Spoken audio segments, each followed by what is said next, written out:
Pastor Kibuloy, lumabas ka na sa lungga mo. Tutal, nagpapa-interview ka naman sa mga vlogger. Magpa-interview ka na rin sa amin sa Senado. Wala kang katiting na ebidensya laban sa aming mga matatapang na witnesses. At wala kang karapatan. Siraan ang Senado at ang mandato niyo.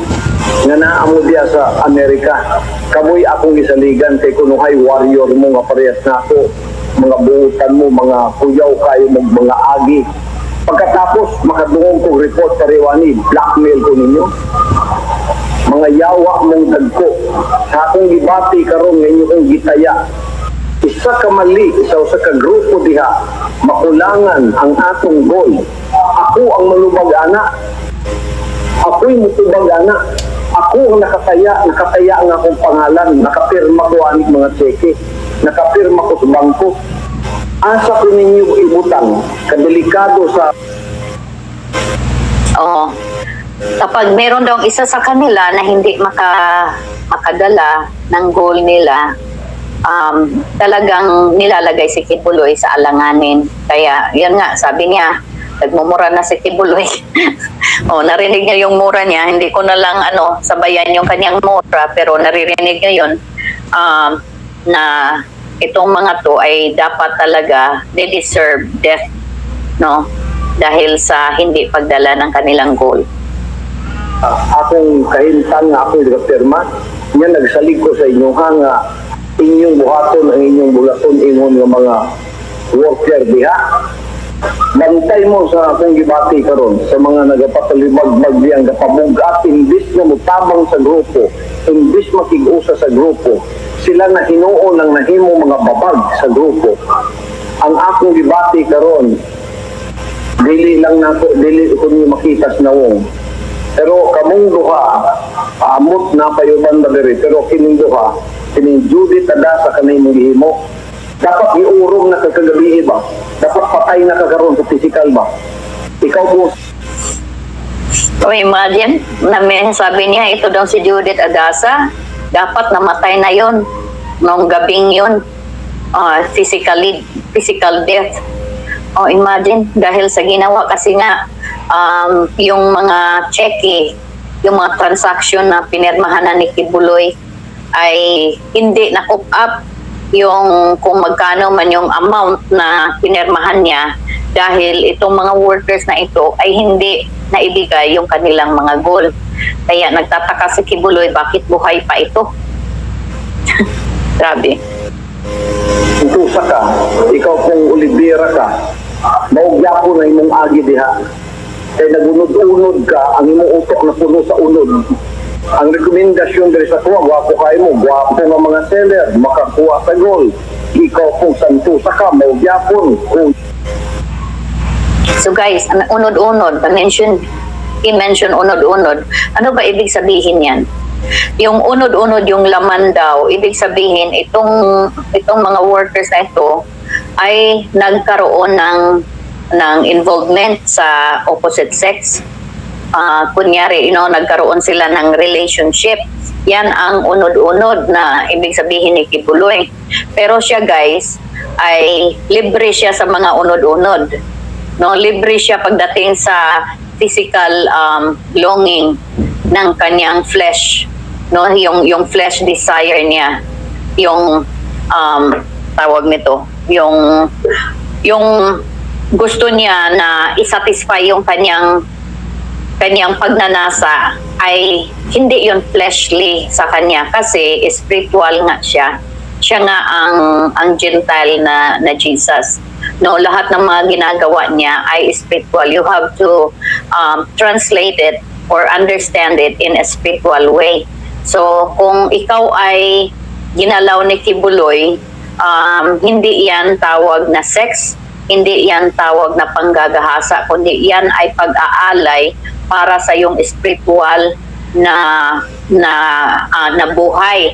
Kasi yan ang connection mo sa Ama sa pamagitan ng anak. Kaya hindi po yan matatawag na kasalanan. Pero kapag ikaw ay ordinaryong worker na nagawa mo ang ginawa ni Kibuloy, or kahit hindi mo man nagawa, ibang very minor lang kasi nagkaroon lang kayo ng relationship. O kay Kibuloy kasi bawal kami na mag-usap, no, yung mga babae at lalaki. Kapag nahuli po na nag-uusap, nagtatawanan, ay may ugnayan na yan. Ibig sabihin may namumuong relasyon na yan. At yan ay unod-unod ang tawag niyan. O nag-unod-unod na daw sila.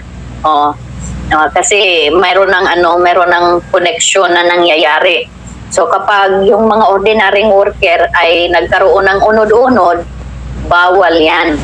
Kasi yung mga worker, they are not spiritual enough. No? Si Kibuloy lang ang pumasa sa mga ganyang bagay. Kaya siya ang unang tinawag na anak because he is the most spiritual man daw dito sa ating generation ngayon. Biruin mo. Ay, gusto. Yaw kaayo, mo na nakonvinsi ko sa mga leader nga ipadala mo diha. Pagabot diha, inyong gibali o gidisappoint ko ninyo. Kaya ninyong mga agi, lupi pa sa mga animal nga wala gyud kaagi o kanang wala gyud kaagi og kingdom culture. Murag mga deliver mo, gigamit pa mo ni Satanas para babagan ang ubang mga grupo. Ang atong driver rin, ikaw ninyo pagpangita sa inyo ha. Ang mga time inyong giusik-usikan, pagkatapos magtanghao diya, makaon pa mo, mupuyo pa mo diya sa mga puyan na nako diya, na para naman natin mga matinumanon. Kining inyong ibuha, ang ayan mong mga matay, ani ba? Ang ayan ninyo bayad ng inyong kalag sa akong debate. Kaya kadako sa akong commitment.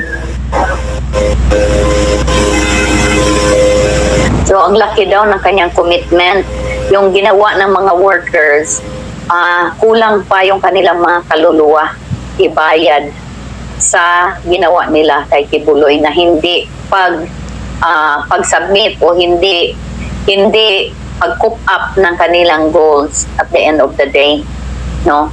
So, yung kanilang souls at kanilang katawan ay not enough para kabayaran sa disappointment ni Kibuloy at that time. Grabe. Kadako sa akong commitment ang project para mahimaya ang amahan. By faith, nagalakaw ko. Yan, nakiguban-uban mo sa kuwang pagtuo. Yan, mga sulibag. By faith daw. Naglalakad daw siya by faith. Ibig sabihin, he expected already. He believed that everything that he think about or expected will be delivered to him at that time when he wanted. No? Yan ang ibig sabihin yan. Manday mo, tunga-tunga, binuangan manday ko ninyo.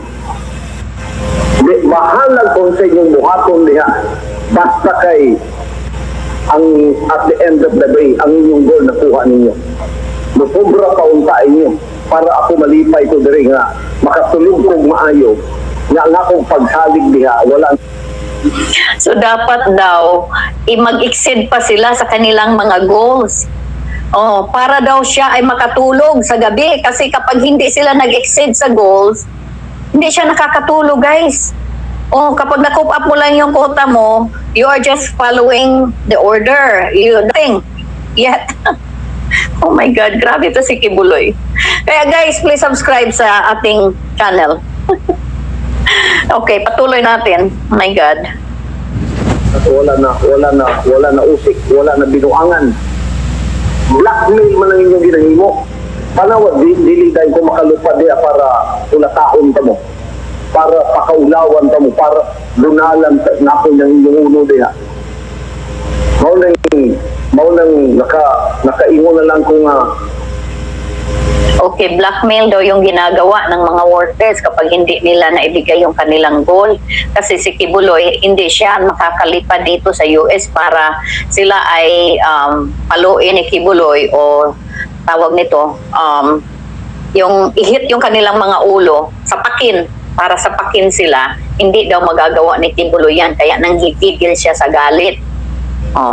Kasi nga, hindi siya makalipad dito kasi takot siya na mahuli. Kaya galit na galit siya dito sa sa hook up na ito. Lulupad gani ko diha, yan nakitan tamong nadyaw niya wa mo makabawi ning inyong sala sa kuwa. Bantay gyud mo sa kuwa kay ang inyong sala nga ginabuhat sa kuwa karon equivalent na may bayad ninyo ng inyong lawas o inyong kalag sa kung gibati ka sa inyo karon. Ayaw ninyo binuangi ang inyong commitment diha. Kay kada isa ninyo nanay kota, naka-kwenta na sa 47 to 50 million a month nga itong ginabayad. So kung baba na kung kay nagbinuang ka, kay ang imong Narinig niyo yun, guys? 47 to 50 million a month ang expected ni Kibuloy na maibibigay ng kanyang mga workers. Balikan natin ulit sa mga hindi na nakarinig.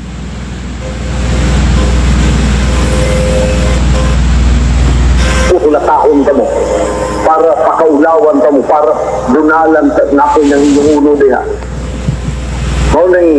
Mao nang nakaingon na lang kung lupad gani ko diha yan nakitan ka mo na diha nya wa mo makabawi ning inyong sala sa tuwa. Bantay gyud mo sa tuwa kay ang inyong sala nga ginabuhat sa tuwa karon equivalent na may bayad ninyo ng inyong lawas o inyong kalag sa kung gibati ka sa inyo karon. Ayaw ninyo binuangi ang inyong commitment niya. Kay kada isa ninyo nanay kota, naka-kwenta na sa 47 to 50 million a month na itong ginabayad. So kung baba na kung kayo nagbinuang ka, kay ang imong usap ipagamit nimo kay Satanas kay Lucifer. Ako imong patubago na ambot sa gabo panhaw na ako si Tingkay isay mo take over sa imong lugar. Si Ingrid pa na ako kay siya mo take over sa imong lugar siya mag-raise of funds diha. O kaya ako imong panhaon para lang dili ko maulawan dire. Para lang akong commitment sa mga contractor dire dili ko maulawan. Ako imong anha para mag-raise of funds. Mao na imong buta sa bot. Mao bitaw nagsaliko kay gwapo kay rekomendasyon dire. Gwapo kay mga rekomendasyon dire. Ang ako lang gipangayo o sa inyong goal kada. So ano daw ba ang gusto ng mga workers na ito? Bakit hindi nila maibigay yung kanilang goal? Gusto daw ba nila na papuntahin doon dito sa Amerika si Tessie Dandan, si Ingrid Canada para sila ang magsulisit? O kaya si Kibuloy mismo para siya ang magsusulisit? Yan daw ba ang gusto ng mga workers na ito? Kaya hindi nila binibigay yung kanilang quota, yung kanilang mga goal? Hindi naman daw kasi yung mga gawain na yan ay para sa kanila, sa mga workers. Hindi yan para sa mga administrator katulad ni Ingrid Canada at ni Tessie Dandan at ni Kibuloy. Kasi sila nga ang mga boss. Law, inyo nang buhaton kay mahimo man gyud ninyo o inyong himuon. Nakatutok mo sa inyong ginahimo kay mga warriors mo. Mga workers mo ko ba nakuha mo wa man tay lain bulaton diri wala man tay lain gihimaya diri. Wala naman tay lain giasikaso wala naman tay lain agenda sa kinabuhi. Kung dili mo tuman sa kabubuton samahan, unyang kabubuton samahan gipanag-usahan nato.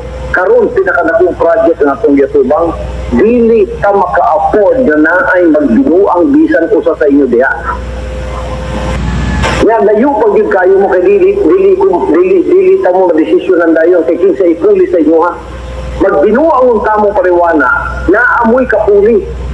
Naamoy reserve na kay substitute ngay kapuli dayon sa inyo ha. Bahalang asa mo maglaroy-laroy.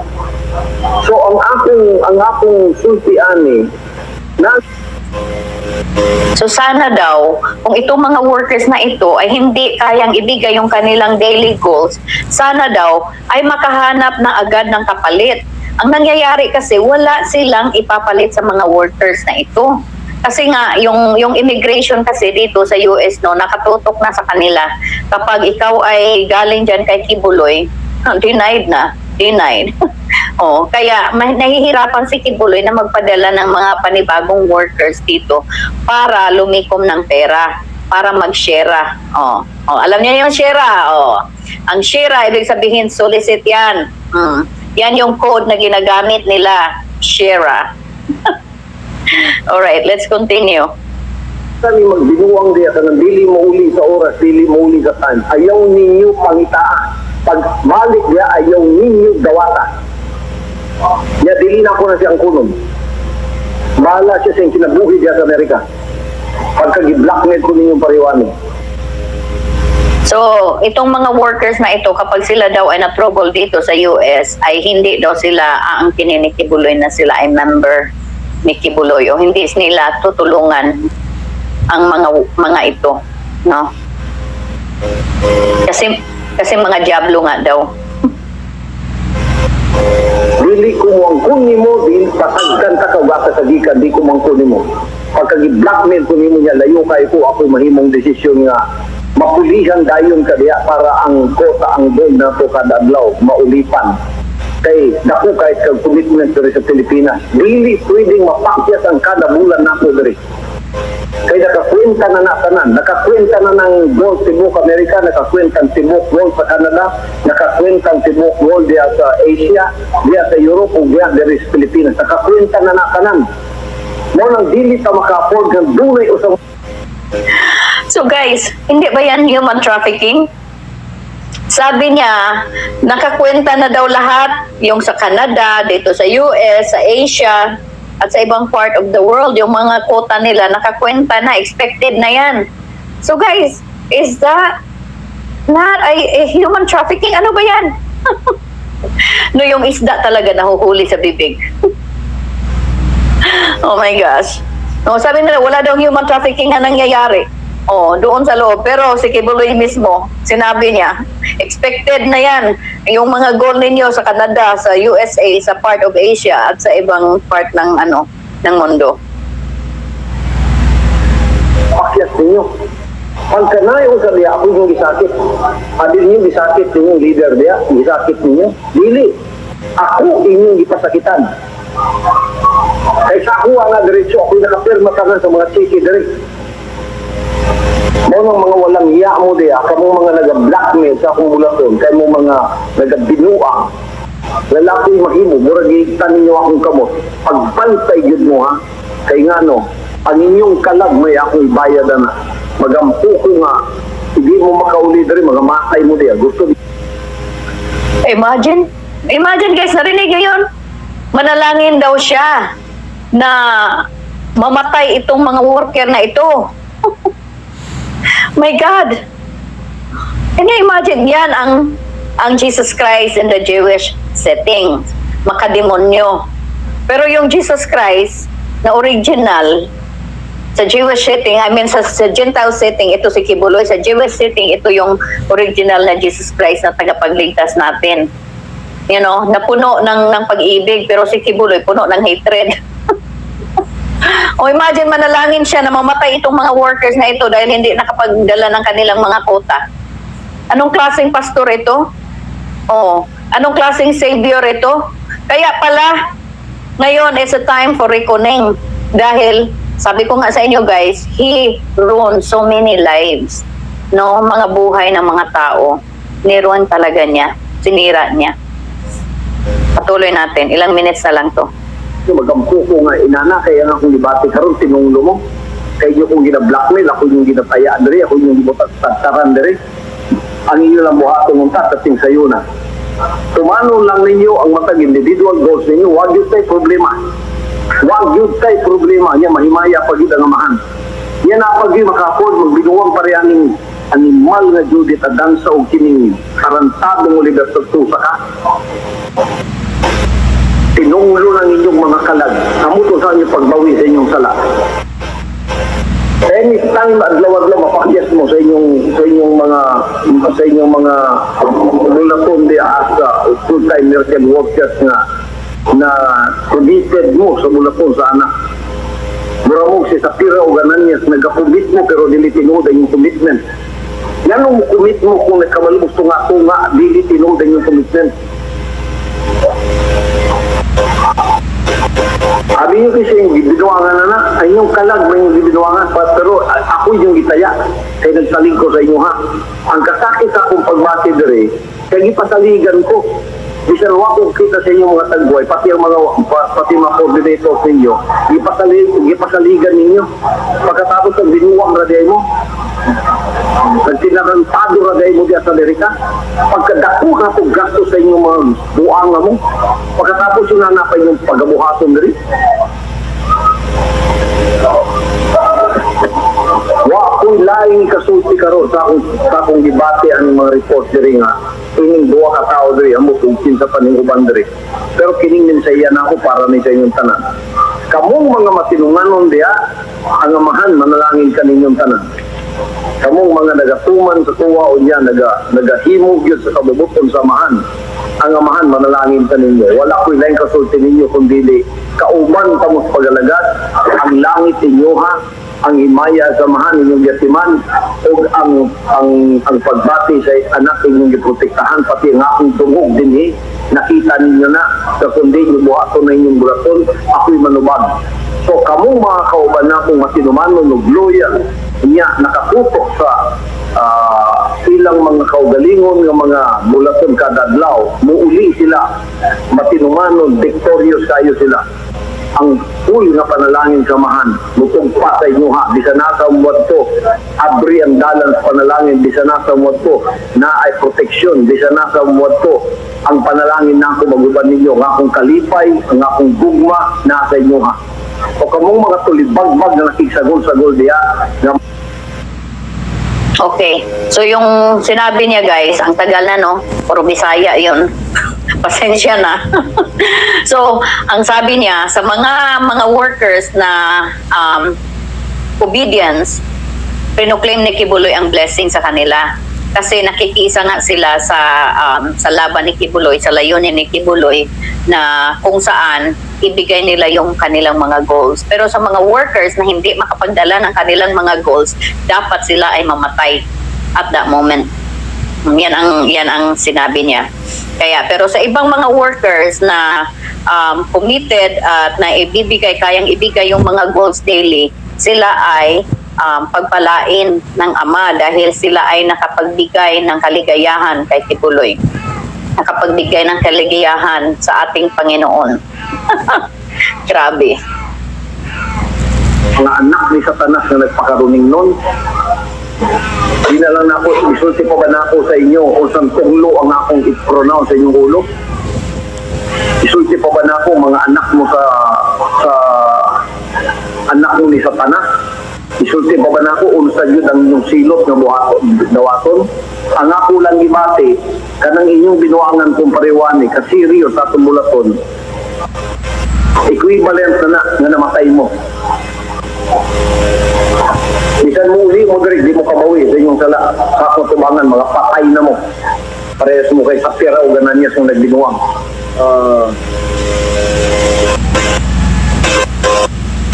So yan guys. Paano?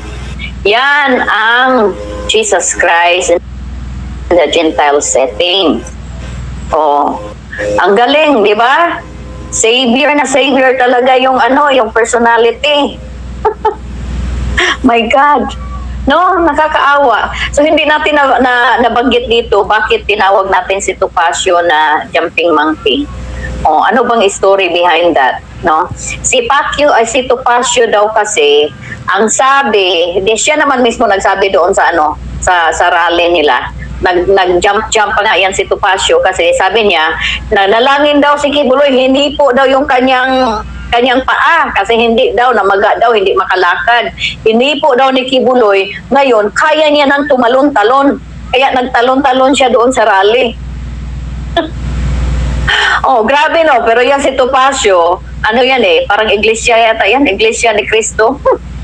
Pero because of money, dinalangin daw siya ni Kibuloy, gumaling yung kanyang paa, yung kanyang tuhod. Ngayon, parang basketball player na siya kung tumalon. Grabe ang pambubudol talaga ng mga to, left and right, no? Guys, thank you so much. Gusto ko lang i-share yan sa inyo. Kasi as of now, wala tayong bagong update. Hindi natin alam kung ano ang mga nangyayari dyan sa Davao at sa Pilipinas. Ano na ba ang update sa warrant of arrest ni Kibuloy? Siya ba ay nakuha na, na-serve na? Alam ko, nasa nasa authorities na natin yung arrest warrant, no?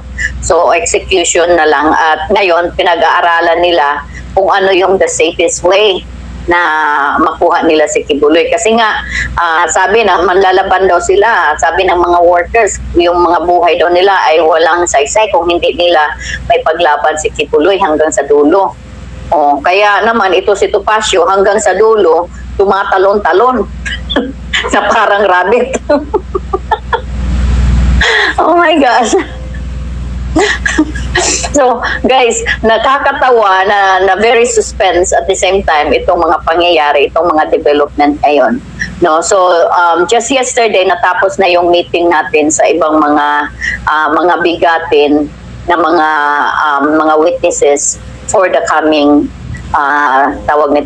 coming Senate hearing, no, na maipaharap si Kibuloy.